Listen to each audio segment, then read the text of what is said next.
Understanding fence-sitting, a guide to the idiom.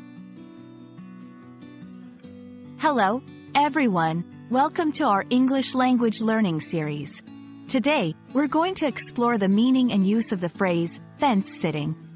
This idiom is common in both spoken and written English, and understanding it can really help you in grasping the nuances of the language.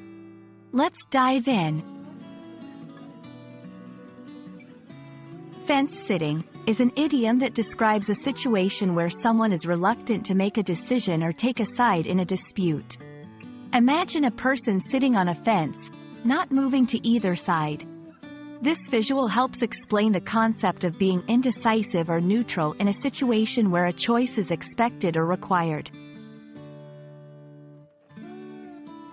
The phrase, fence-sitting, comes from the literal act of sitting on a fence.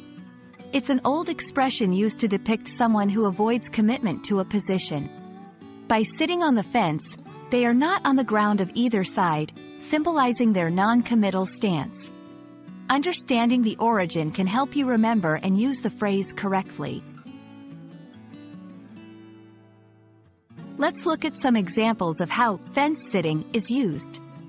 1. In politics, during the debate, the candidate was accused of fence-sitting on key issues.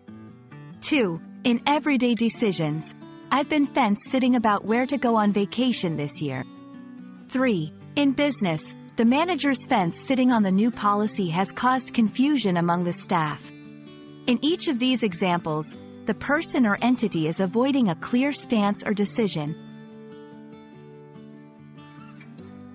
Other phrases that have a similar meaning include sitting on the fence, a more direct variation of fence-sitting.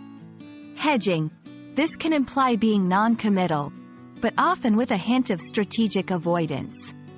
Indecisive, a broader term that describes the characteristic of not being able to make decisions easily. I hope this video has helped clarify the meaning and use of fence-sitting. It's a handy phrase to know and can add depth to your understanding of English, especially in conversations about decision-making or opinions. Thank you for watching, and see you in our next lesson.